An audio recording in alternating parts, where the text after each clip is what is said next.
Hello, and thank you for joining us today. My name is Brian Trunzo. I'm the head of sales for Project and Informa Trade Show. I'm excited to welcome you all to today's webinar presentation, Fashion Law Amidst the COVID-19 Pandemic. I am joined today by our speaker, Douglas Hand. But before I officially turn it over to him, there are some housekeeping items that I need to address.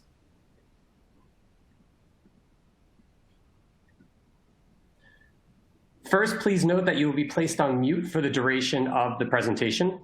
All questions will be addressed via the Q&A portion at the end of the presentation.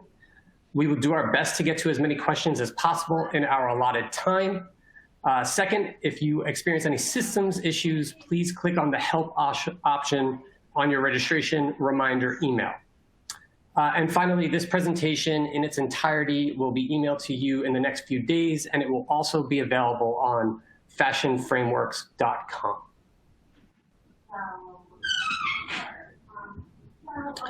All right, so with the housekeeping out of the way, let's dig into today's topic, fashion law amidst the COVID-19 pandemic. As you all are very keenly aware, the fashion industry has been disproportionately hit by the economic stress caused by the stay-at-home requirements and shutdowns. Resulting from this, significant legal issues are arising for many fashion companies, issues that range from bankruptcies to employment law to issues around real estate and even intellectual property law. Doug, today's speaker, specializes in fashion law. Doug is a professor of fashion law at NYU and Cardozo Law Schools, as well as a founding partner of the law firm Hand Baldachin and Associates, LLP.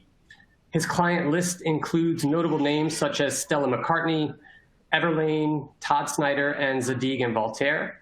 Doug is a member of the CFDA Fashion Awards Guild. He is on the board of directors at the FIT Foundation, and he is a published author and host of the podcast, The Laws of Style. Last, but certainly not least, Doug has been featured in major publications such as the New York Times, the Wall Street Journal, Vanity Fair, the American Bar Association Journal, Women's Wear Daily, and the Business of Fashion. Quite a mouthful there, Doug. So without further ado, I will leave it over to you. Doug, the screen is yours.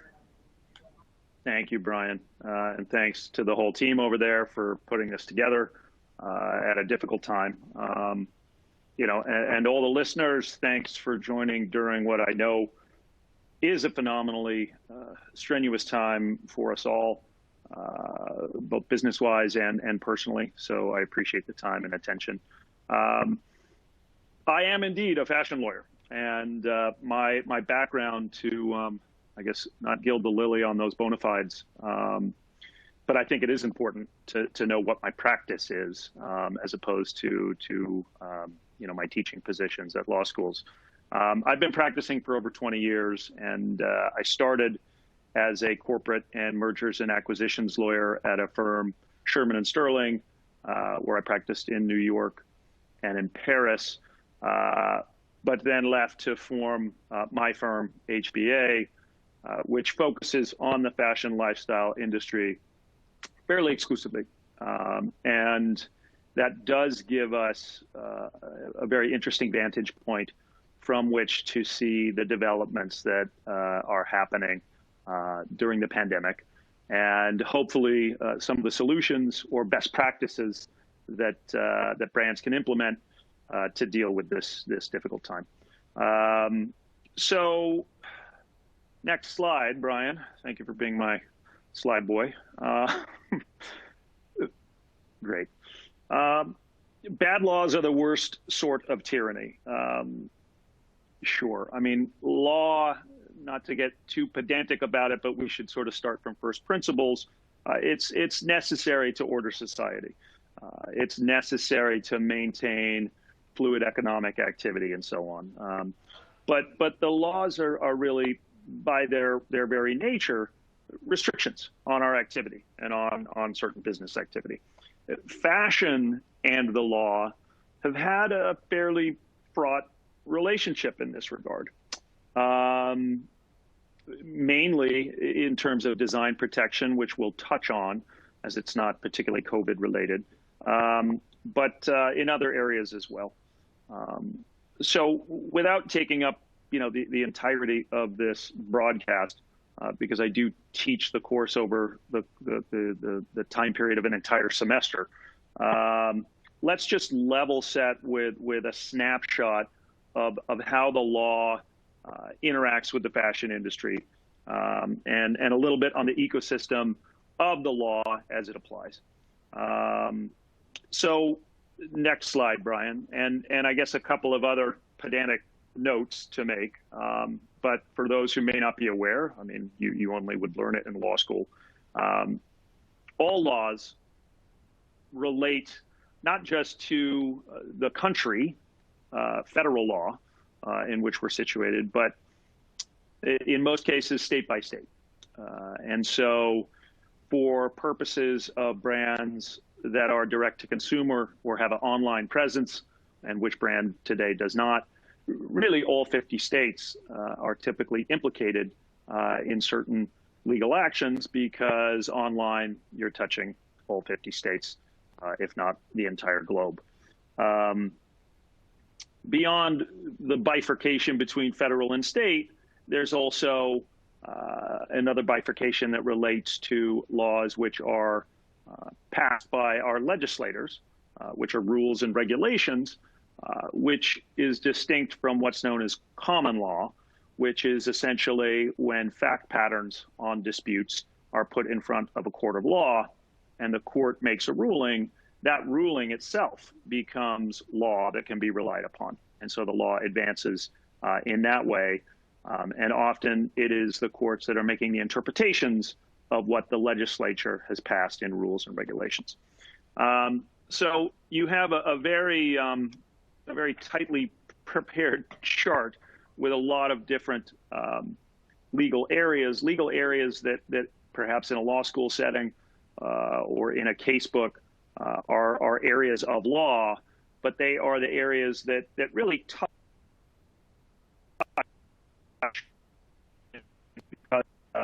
I don't want to let anybody IP. It's on the next slide, which we'll get to after we go through this. But obviously, starting somewhat from the top, corporate finance and M&A, which is mergers and acquisitions. Fashion companies are through debt or equity all the time. They're also bought and sold all the time. Some of the distinct issues that are present for fashion brands can relate to the fact that many fashion brands are eponymous brands. The founder of the brand chose to name the company either after their family or after themselves. But one can imagine that when you are taking on an equity partner who may be taking a significant stake, 30%, 25%, or on the further reaches, actually selling the company, if that company bears your name, that decision is a little bit more complicated. It's more complicated, obviously, because there are hallmarks of just your personal legacy associated with that sale. But they're complicated for the investor or buyer as well. You know, all we need do is look at a situation like John Galliano, and you know, obviously gifted designer, but his rant, anti-Semitic rant outside of a cafe in Paris, obviously did some significant damage to that brand. Putting aside, you know, his gifts as a designer. Other examples, maybe not so recent. I recall that when Donna Karan sold her company, which it's been sold a couple of times now. So it was sold to LVMH, but then it was sold to a company, G3. G3, who owns it now, had to absorb some significant losses when, amidst the Harvey Weinstein situation, I think Donna made some supportive comments about Harvey.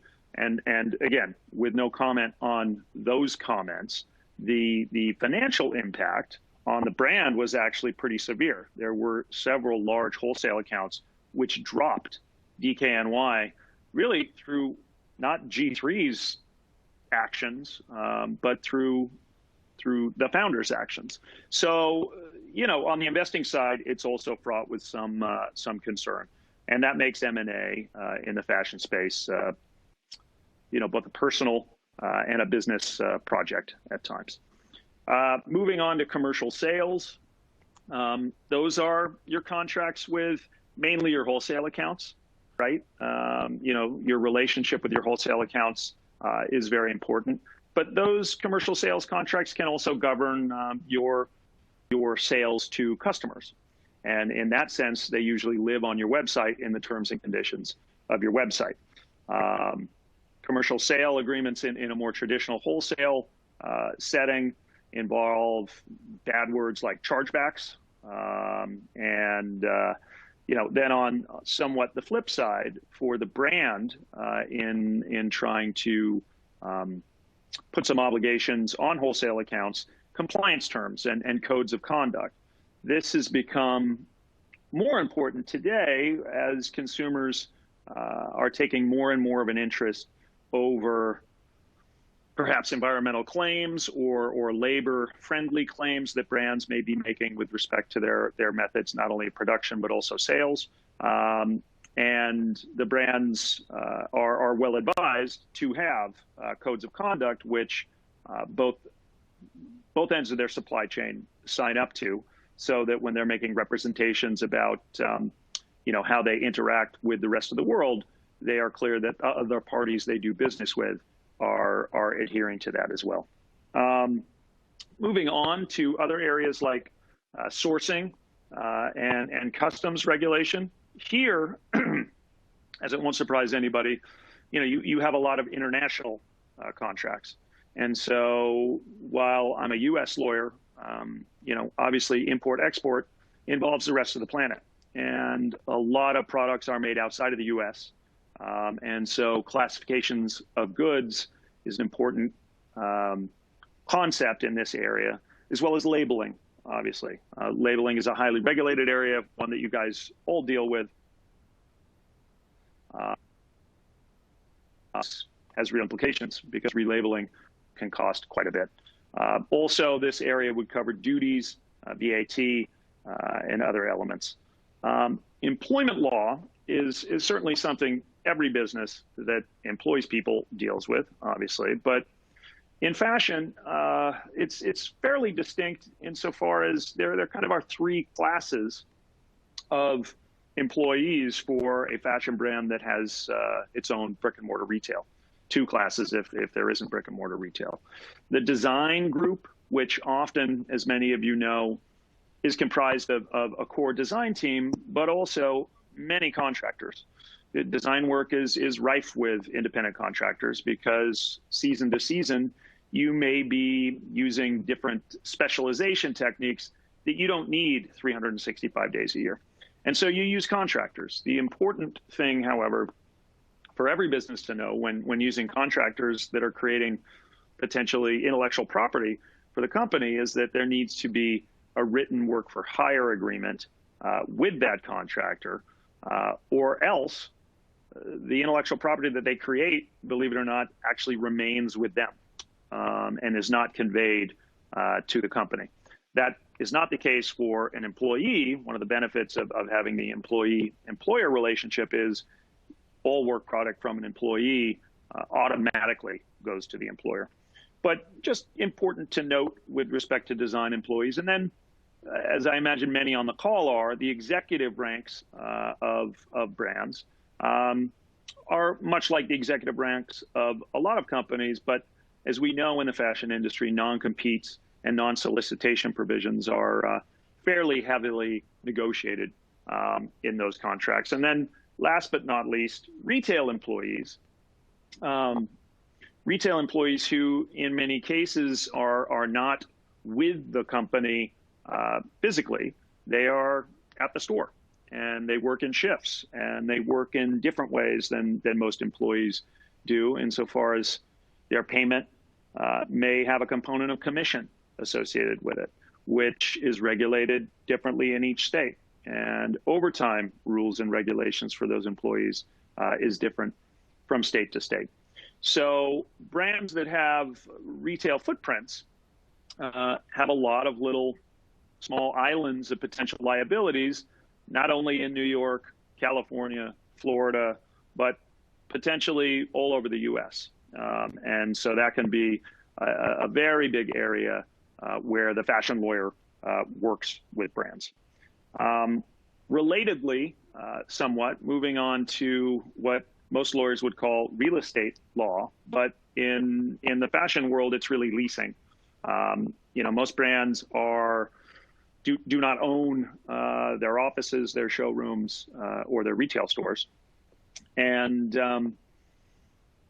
with respect to the lease that governs those environments, there is a lot of potential liability. There is a lot of economic liability as brands that do have retail store portfolios during the pandemic are obviously aware of, while people cannot shop in most of them, but landlords certainly take the position that they are still due rent. We will talk about that in further detail a couple of slides into the future. So in terms of IP, there is the holy trinity, right? There is trademark, there is copyright, there is patent. And often in the fashion industry, designers and business people get these areas somewhat confused or use them in overlapping ways. Copyright, which perhaps affords the least amount of protection, but is the easiest to obtain, relates to any newly created work. So think a photographer, when they take the picture, they have the copyright in that image. A musician, when they write the song, they have the copyright in that song. So does a designer, when they design an item of apparel, have a copyright in that design? The answer is usually no, because most designs are predicated on designs that have existed before. There is a fairly high bar on creativity when it comes to useful items like apparel. And so where copyright typically touches on the fashion industry in terms of protection is prints. So obviously, if you're making a bespoke print that you have designed yourself, that is protectable in the same way any work of art would be.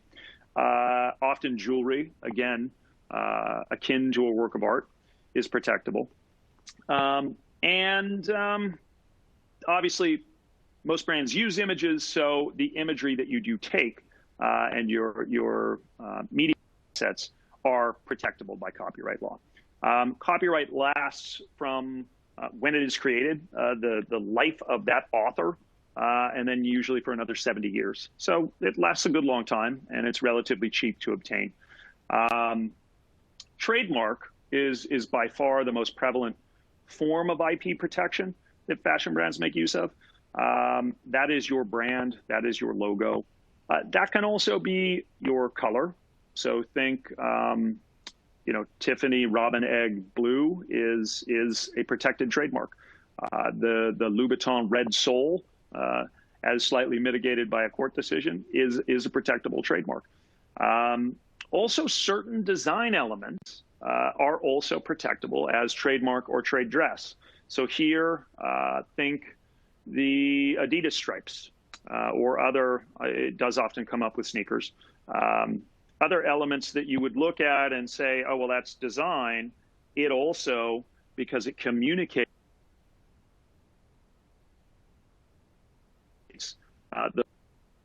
and that trademark law, it actually, here in the US, originates from a consumer protection ethos.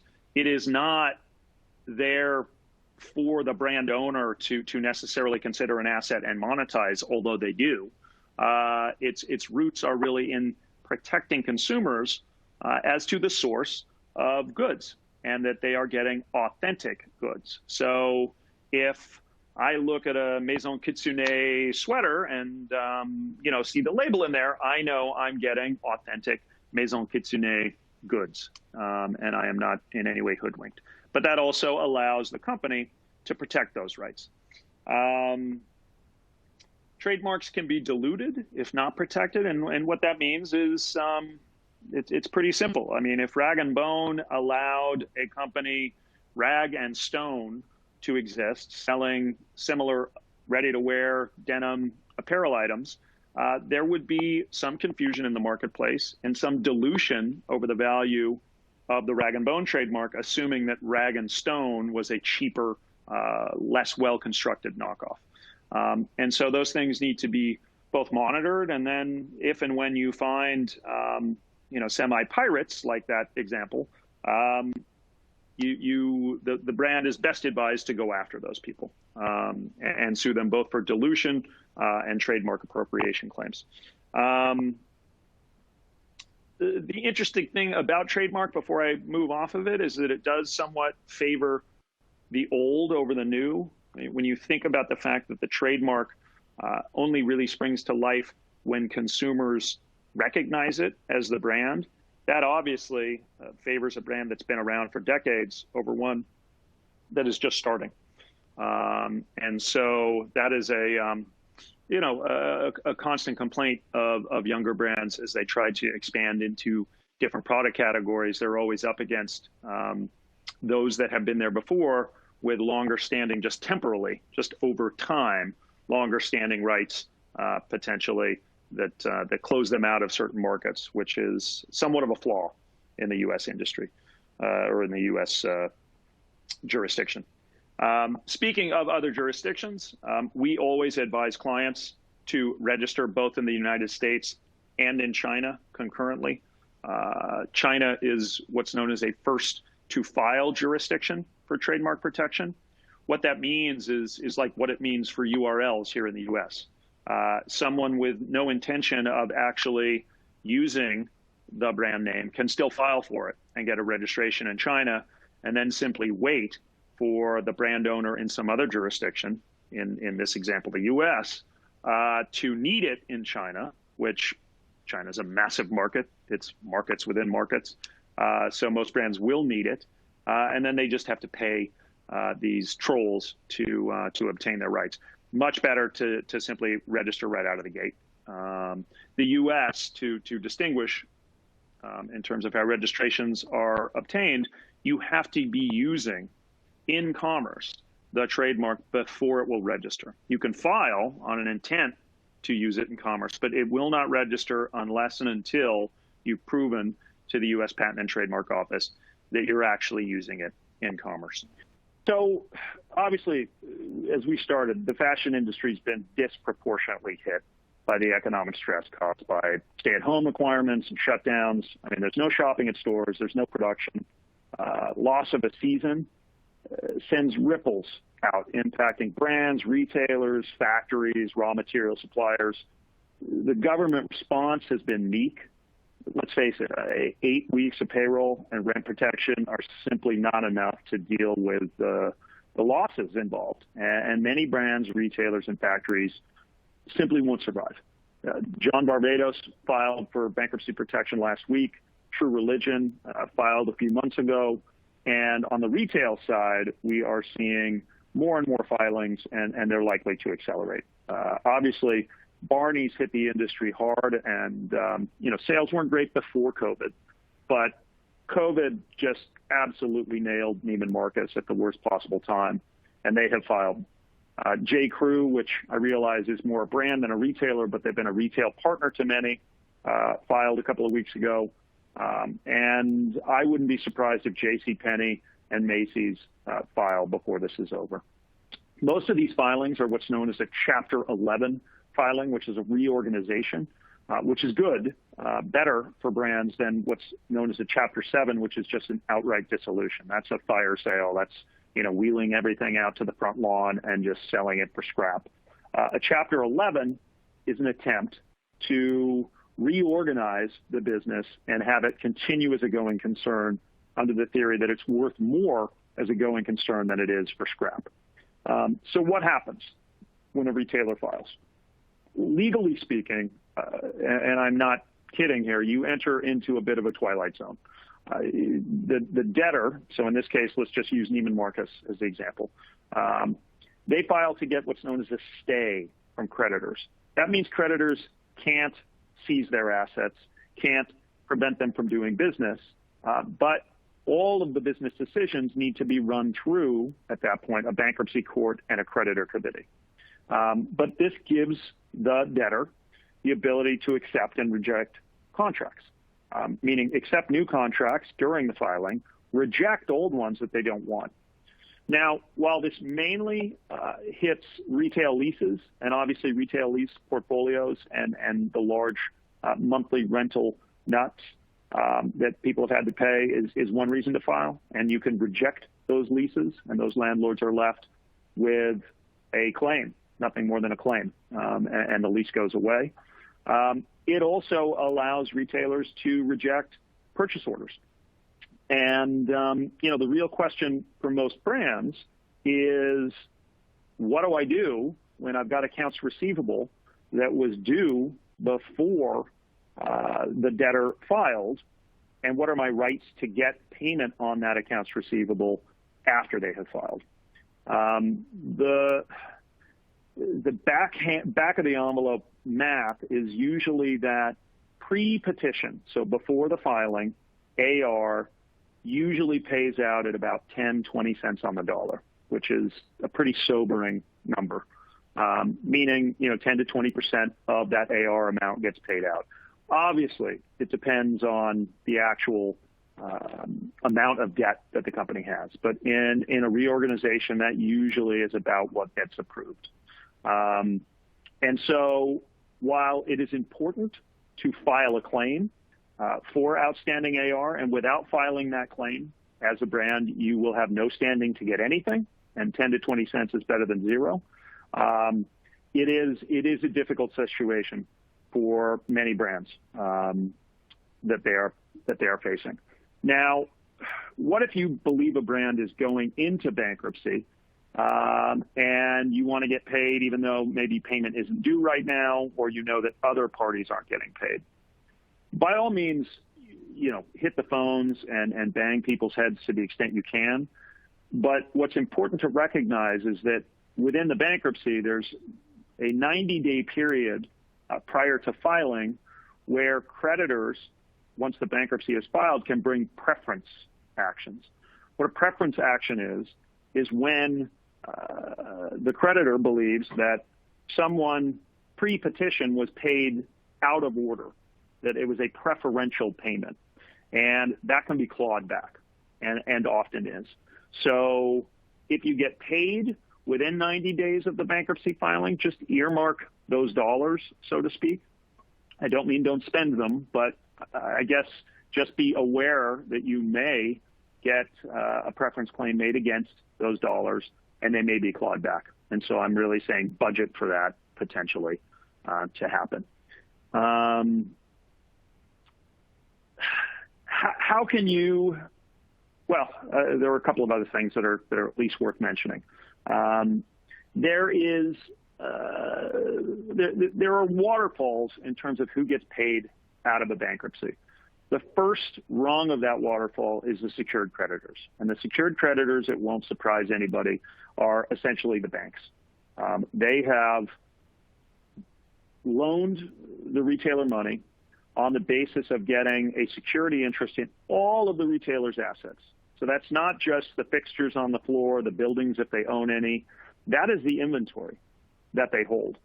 And what can really just smack a brand is that there is your inventory that you haven't been paid for, sitting in Barney's, sitting in Neiman's, and it's not yours any longer. The money that is generated from it is not yours any longer. That money will go to pay likely the secured creditors. I mean, theoretically, a portion of that money is yours, because if it finally, pays off all the secured creditors, and then another class of creditors, which are administrative claimants, and then finally get to you in the unsecured creditor class, which is where you reside on those pre-petition accounts receivable claims. But again, the usual payout is pennies on the dollar. That being said, if inventory that has been shipped within 45 days is sitting at a retailer, and at the time that you shipped it, the retailer was insolvent, which if they filed within 45 days is typically the case, you do have 20 days to make a filing to get that inventory back. And in many cases, you can get that inventory back. That's important to do. I mean, obviously, holding the inventory is better than holding nothing, better than holding the AR, which may not get paid out. And so those are some of the things that that brands should be thinking about as the Neiman's situation evolves and as other retailers potentially file for bankruptcy. One of the things I think brands should be thinking about proactively with respect to retailers that have not filed is either changing your payment terms and getting paid up front or COD, or if that's not available, and it is often not with retailers, selling on consignment. And when your inventory goes into the physical location of the retailer, filing and perfecting a security interest in your own inventory. It's fairly simple to do. It's a UCC filing. And then there's also a notification requirement that has to be filed and sent to any secured creditor. And those, again, are usually the banks. But that puts the world on notice that the inventory in that location is still your property. And if the debtor files for bankruptcy, you can go in and you can get it. And that's a much better position to be in than either holding AR or, holding some promise that that inventory may get shipped back to you, because in most cases it will not. Moving on to employment matters during the pandemic, obviously a lot of brands have had to go through terminations, terminating employees that they can't pay, and furloughing employees that they can't pay. More so on the retail side, but brands are exposed not just at retail, but their entire operations. It's been an overhead cutting measure, and it's important. But keeping those employees on payroll is possible, at least for the 8-week period that might be covered by the Payroll Protection Act, if you have filed. I know that process has been very, very difficult for a lot of brands to go through. It's been made more difficult than it should be, and a lot of banks were very slow to open their portals for applications to go through. But just recognize that at least 8 weeks of coverage can be there for salaries of up to $100,000. It's important to note. So that does cover most retail employees. It may not cover high-level design employees, high-level executive employees, and so that's worth consideration that you're not going to be covered on at least the loan forgiveness on amounts of payroll above $100,000. But 8 weeks is only 8 weeks, obviously, and so it has caused a lot of brands to have to go through the process of furloughing and terminating. The key in those situations, and this applies, both for termination and furlough, is not to engage in any discriminatory or retaliatory practices when deciding who you're furloughing, who you're terminating.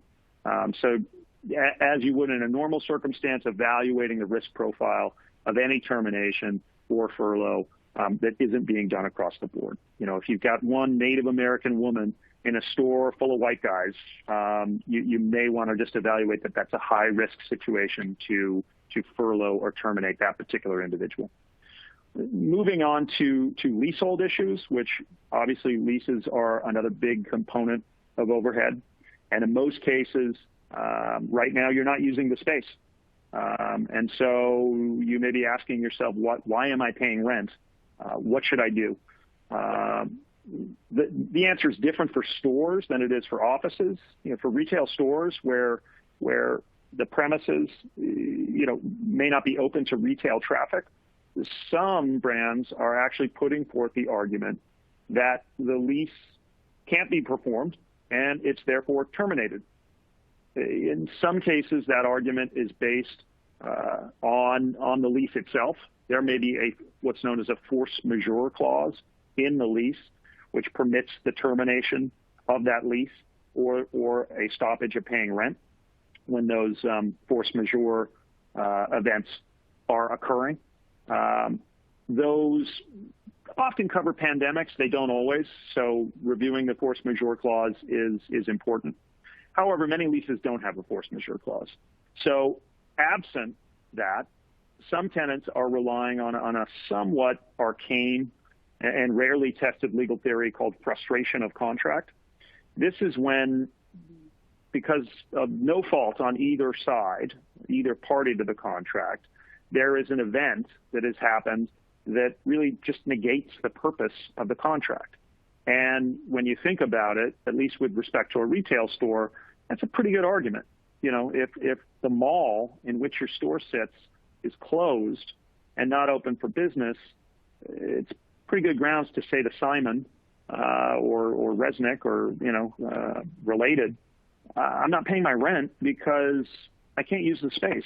And the contract is therefore frustrated and I can terminate it. So these brands are using that as an argument to say not only I'm not paying rent, but the entire lease term is done. And that is sending some shockwaves through the landlord community, obviously, because post-pandemic, when we get there, many people expect that rents are going to be significantly less. And so if you have a tenant in a long-term lease that they are taking the position they can rip up, that is very, very detrimental to your business prospects as a landlord. In any event, when evaluating your lease, whether it's your office space, showroom, or a store, you got to take into account, is there a personal guarantee? Are you a small enough company that they extracted a personal guarantee from either the founders or major equity holders? What are the terms of that personal guarantee? Is it a good guy such that if you clear the space out, it goes away? In which case, clear the space out before you stop paying rent so that you don't default on the lease terms before the good guy guarantee goes away. How much is the landlord holding on deposit, and how much is left on the term of the rent? If they're holding 4 months of rent and you've only got 6 more months to go, you could let it go, and most landlords aren't going to come after you for a mere 2 months of rent. And do you want to stay? Is it a space that you actually like and want to stay? And if that is the case, then approaching your landlord and, whether it's hat in hand or with legal theories, I always like to have some legal theories to gain some leverage in the situation, attempt to renegotiate and extend. And most landlords would be very, very happy to hear that, as they don't want empty space. Empty space doesn't do anything for them. Also on return to work issues. So as you may all know, in Texas, Colorado, Georgia, stay at home is over, and people are returning to work and to stores. I read a draft of an article that one of our associates is going to be posting later today on our website, which is hballp.com. And it's on, some best practices as well as regulation on return to work to avoid legal liability from not only your employees, but also customers, right? So the distancing, having limited number of people in the store at any time, having some form of remote pay, whether that's Apple Pay or other, so that people don't need to touch, perhaps having customers bag their own items, or other processes by which the store environment can be rendered safer, are advisable to follow, because the wave of post-pandemic claims that may come from people who were affected or had loved ones who died during the pandemic is what a lot of plaintiffs' lawyers are kind of licking their chops at, believe it or not. Somewhat lastly, on IP protections, and this is the last slide, those have lapsed a bit during the pandemic. I'm not sure if this is because the courts are kind of slower operating. They're all dealing with social distancing as well, and then trying to conduct sessions via Zoom and otherwise. So the court system has come somewhat to a grinding halt. Or that brands are really dropping enforcement of IP rights as a cost that they can't afford right now. But obviously, damage to IP can have a lasting impact on the brand. And we're working with a lot of our clients to make sure that IP protection is maintained, and working with them on billing that appropriately, and allowing them to pay for that if and when they can. Contractual rights. This is important because during this difficult time, there's a lot of uncertainty, and therefore there can seem to be a lot of lawlessness. I say that because contracts are obviously important to codify an understanding of a business deal, and the process for obtaining recourse if that business deal is breached. But leverage is also important. Just out there in business, leverage is important. And I'm sure some of you are dealing with canceled orders based on terms that don't permit cancellation. POs are a contract, but they're not always being honored. And what are you going to do? Are you going to sue a wholesale account? Are you going to burn that bridge? I mean, maybe you are if the amount is enough. But, it's a very, very sort of Faustian pact that you make when burning that bridge. Also, the process for suing, particularly now, is not only time-consuming, but it's expensive. Can the brand afford it? And if you prevail, are you going to be able to actually collect? Sometimes winning against a soon-to-be bankrupt party is just that. It's, again, back to our discussion on bankruptcy, an unsecured claim that gets paid out with other unsecured claims. So we always advocate with respect to POs and other important contracts regarding payment to include what's known as a legal fees reimbursement provision in the event of non-payment, and you have to actually engage lawyers to get your bills paid. It can be a real leverage provider because it's kind of a double whammy when you think about the retailer knows they have to pay what they didn't pay, but in addition, all that your lawyers run up in chasing that money, they're also going to need to pay. And that brings them to the table closer because most non-payment situations wind up settled. Non-payment situations are probably the most layup of litigation claims. There's really no dispute. The contract says you pay, you didn't pay. So they don't go to court, they settle, but you want as much leverage as possible to get the largest amount in that settlement as you can. So, yeah, I mean, it seems a little lawless right now. These are scary times. Many brands are looking for guidance as the government navigates, its response to COVID, return to work and relief for COVID. The guidance from the government has obviously in many instances been far from clear. So as an industry now, where do we find ourselves? It's a somewhat dark place for sure, but there are always great opportunities as we come together. And, these are certainly adverse conditions, but I wish you all well and remain hopeful that through collective action as an industry, we can enact some changes for the better for the long-term prospects of us all. So with apologies on all the technical difficulties, that concludes my remarks. And I think, Brian, we can open it up to Q&A. Thank you so much, Doug. A really great silver lining here is that we had plenty of time to receive some really interesting questions.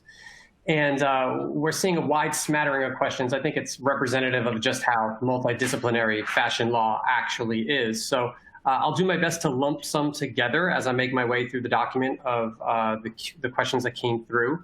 You mentioned in terms of liability, your firm will be publishing some sort of a memo on your site. So I thought that it would be interesting to maybe delve a little bit deeper there because we did receive quite a few questions about what kinds of liability a store owner or a brand, a retailer can expect to sort of try to mitigate against in their leaseholds, in their real property. So if you go a little bit deeper into employer liability in retail. Yeah, well, that's a great question. And for those of you that have had stores, you probably have been hit with what we call sort of an ADA drive-by claim. Most stores have adequate access for wheelchairs. That fact notwithstanding, there are plaintiffs' law firms that essentially look for any aberration in terms of egress and will fire off a letter, which is a form letter, asking for a settlement payment.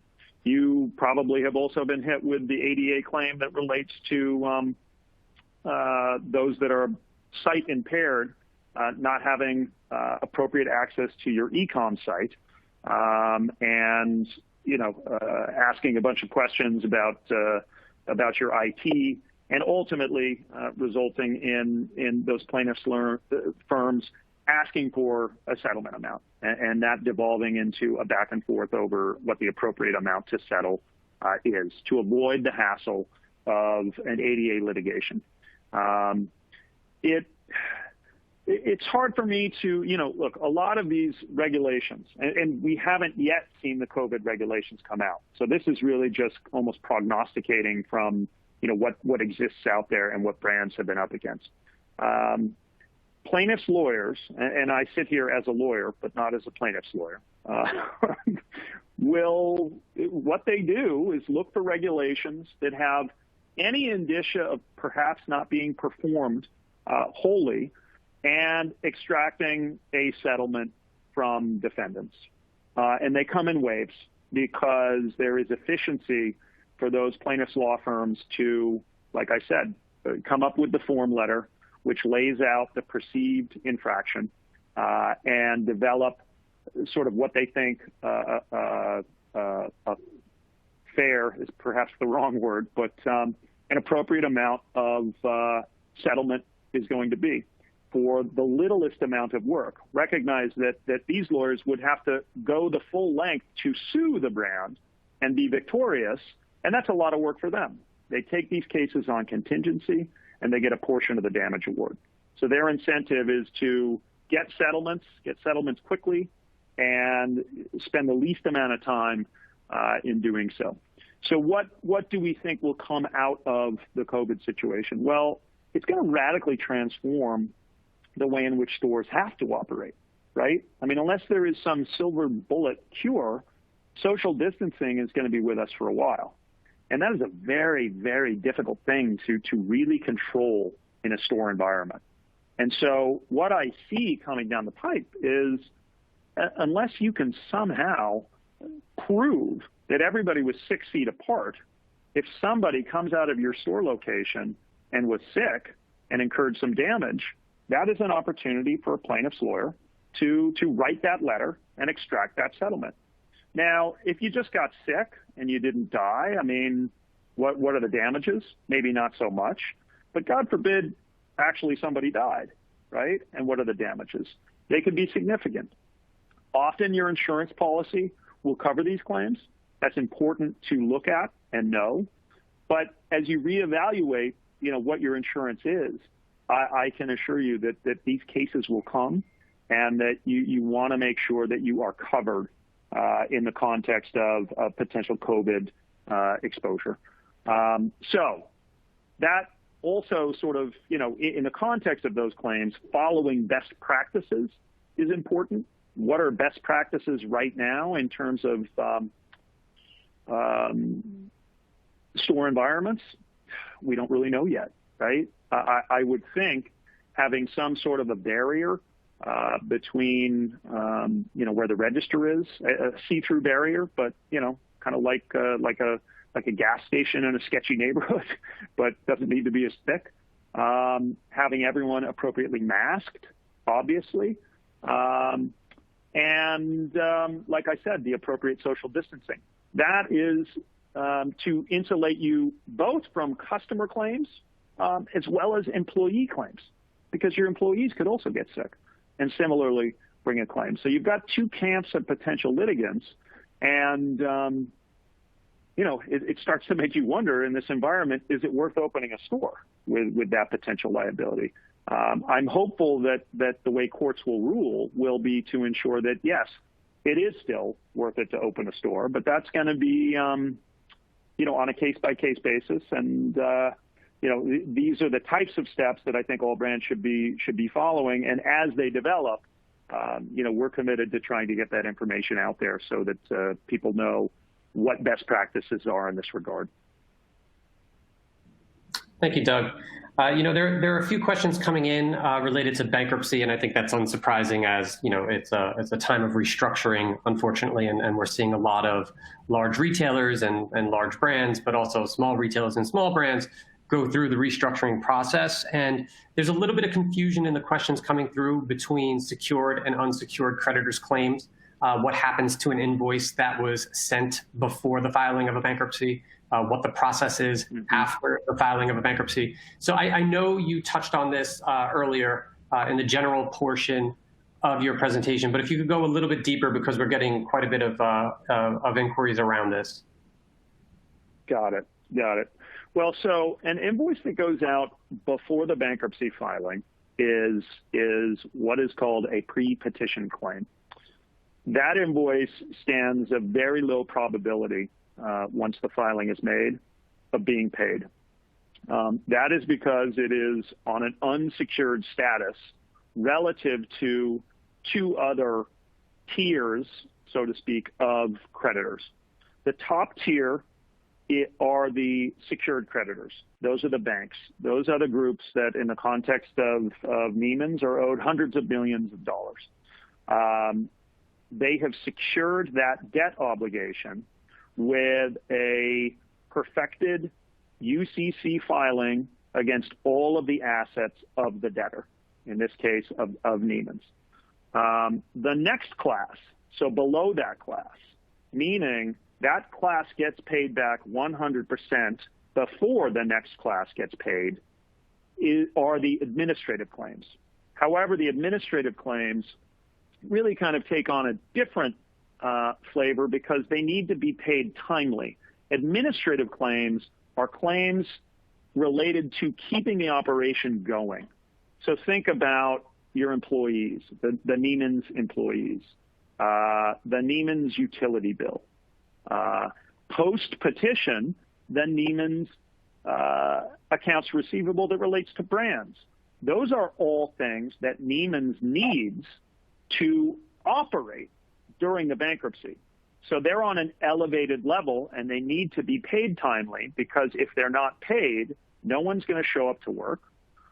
The lights are going to be shut off, and it's literally lights out and they're out of business, as opposed to what a Chapter 11 is supposed to be, which is you remain in business during the pendency of the bankruptcy. So to be clear, accounts receivable that the invoices that you send after the bankruptcy is filed are administrative claims, by and large, unless they are completely superfluous, but they won't be. And they are necessary for the bankrupt estate to operate, and therefore they are on a higher level. That still doesn't mean you should be sort of net 60 about them, because sometimes administrative claims don't all get paid because ultimately the business does fail.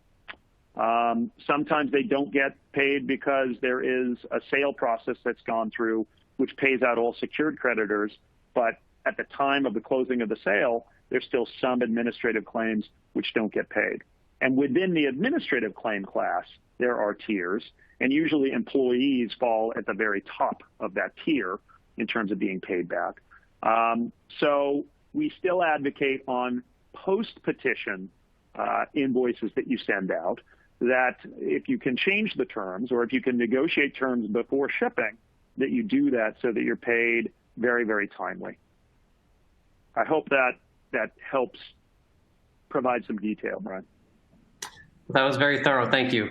Similarly to the last question, you spoke about the business realities, the leverage side of a purchase order versus the legal realities, which is that it's a binding contract that one is expected to perform against.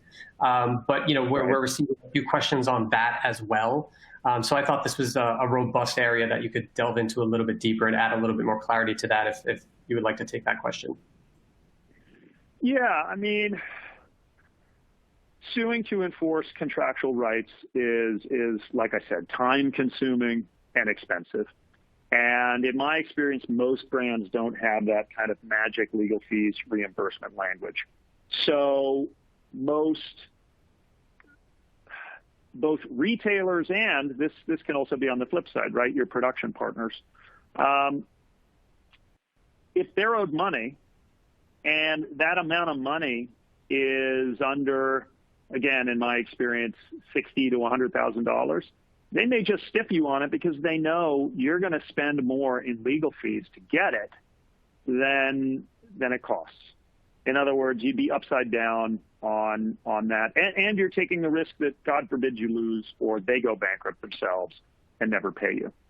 So when I'm talking about leverage in the situation, what I'm talking about is trying to tee up those legal arguments, because you're going to make them, you're going to threaten to sue, you're not going to blink, you're going to look like you're going to sue, but ultimately what you want to do is scare them enough to pay you something, because getting paid 50 cents on the dollar today may be worth a lot more than maybe getting paid 100 cents on the dollar 2 years from now.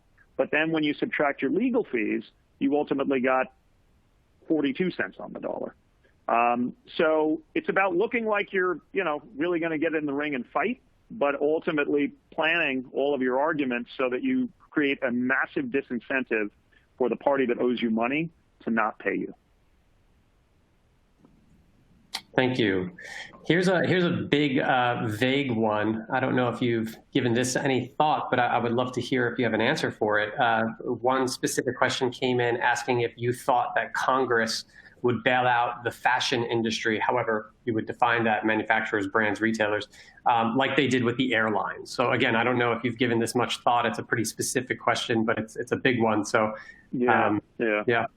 No, it's a great question. I know Tory Burch and a large group of industry players, including the CFDA, have been trying to sort of bring some collective action about. I even looked at a couple of letters, because anytime you talk collective action, there is some nervousness around antitrust, because there are antitrust regulations here in the U.S. that don't like businesses getting together to try to force collective action. Here, I think it's completely warranted. I think the issue with a bailout of the fashion industry is the definition of what the fashion industry is, unfortunately. As we know, the fashion industry is an amalgam of independent contractors, brands, raw material suppliers, production partners, and retailers. And not all of them are located in the United States. So it becomes very, very difficult for Congress to figure out who, in fact, they're bailing out, if they're bailing them out. And I think that will probably prevent any sort of actual institutionalized source of funds to be directed to the quote-unquote fashion industry, which I think is unfortunate, but I think is the reality.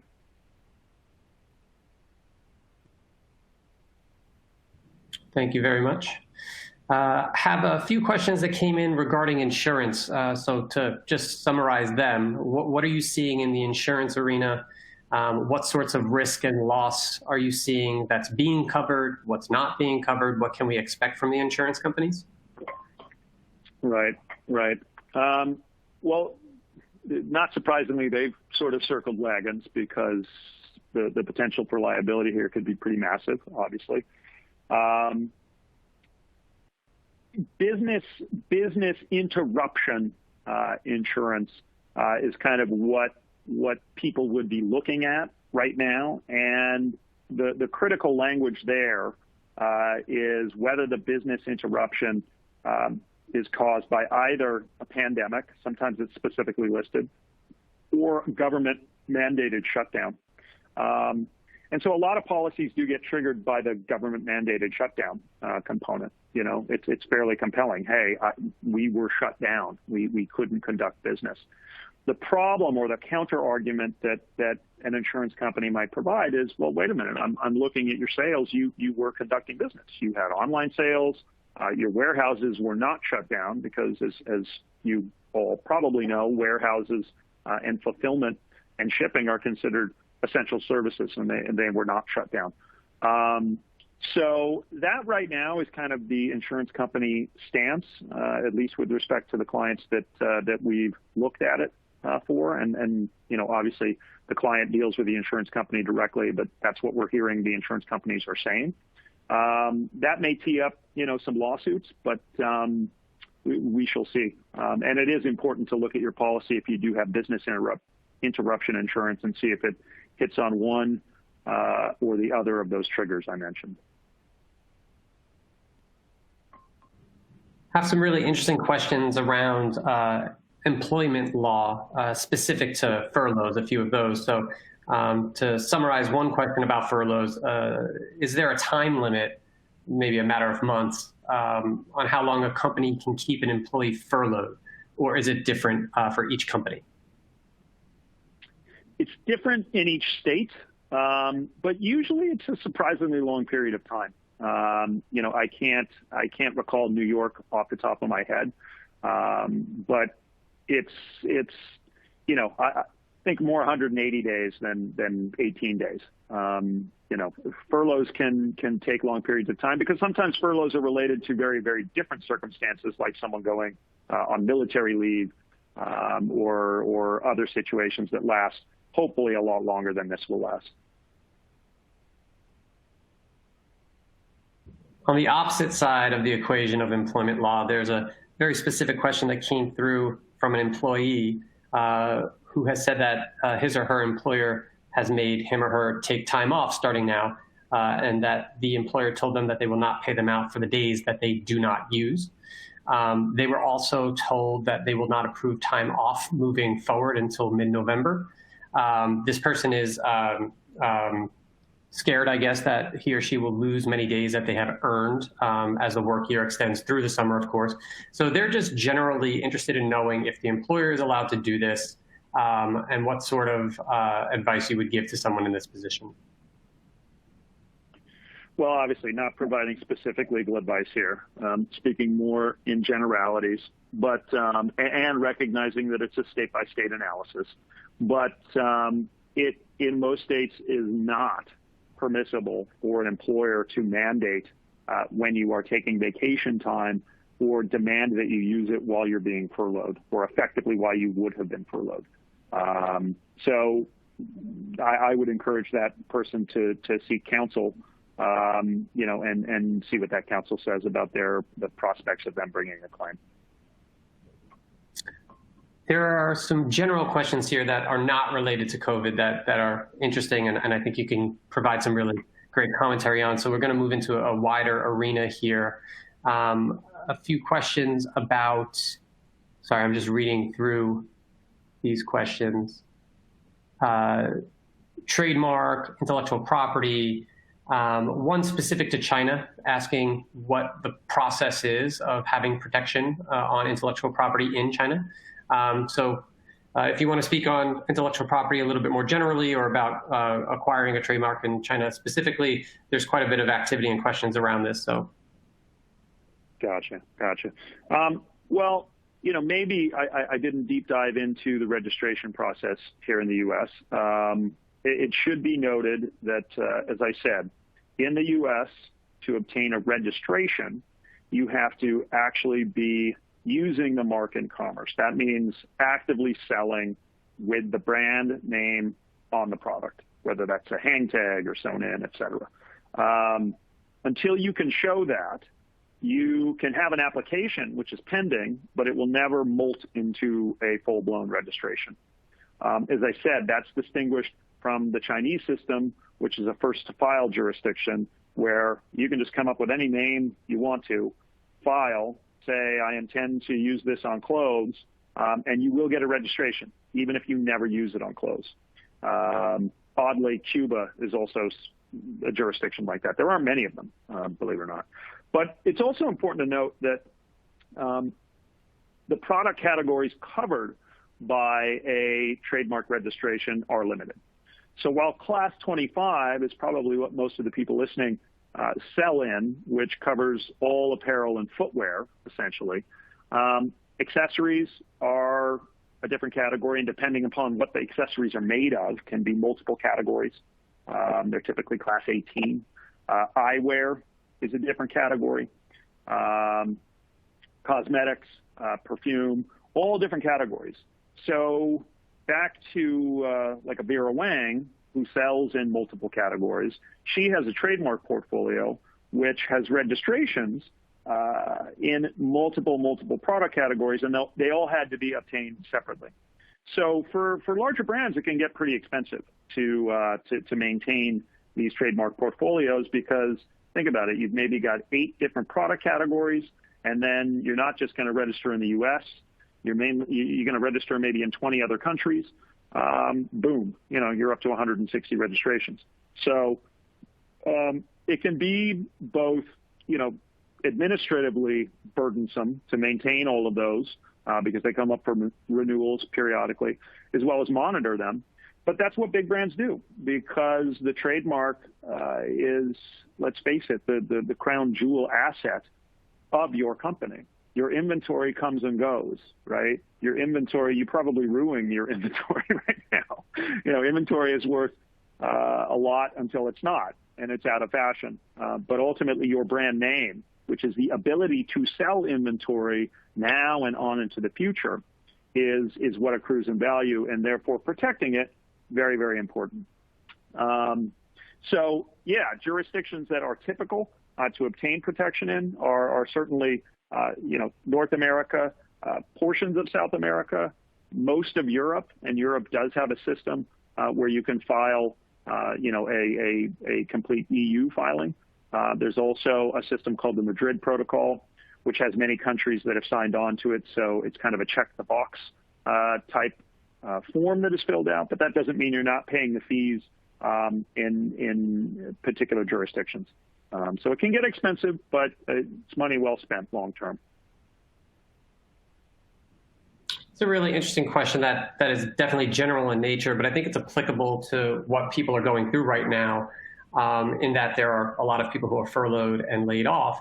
The question is, can an employee who is a factory worker for you also work for you as an independent contractor? And again, trying to connect this to today, there's probably a lot of really great talent out there who is indeed seeking work, who may have worked in a factory, but has to deal with being furloughed or laid off. And where there's talent, obviously people who can afford it would like to bring them on as independent contractors. So one, generally speaking, is this allowed generally? And two, how do you see it playing out in this COVID climate? And this, unfortunately, will have to be my last question, because I do have a 2:30 work call. But let me make sure I understand it, Brian.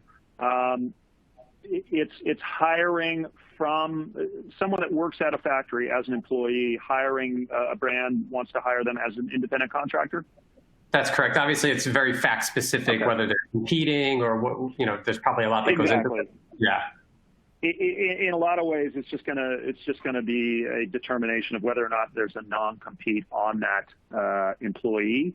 But during the furlough period, they should be free from that obligation. Again, fact specific, but as long as the brand is getting a representation, or ideally even seeing the contract, seeing the employment agreement from that potential contractor to confirm there's no non-compete, absolutely, people are free agents unless they've signed away their right to be a free agent, and can be both an employee somewhere as well as an independent contractor somewhere else. The things to avoid are obviously that contractor using the factory's resources to do the work for the brand. That would be a big no-no, right? Because they're not really paying for those resources. And or, like I said, an actual written non-compete.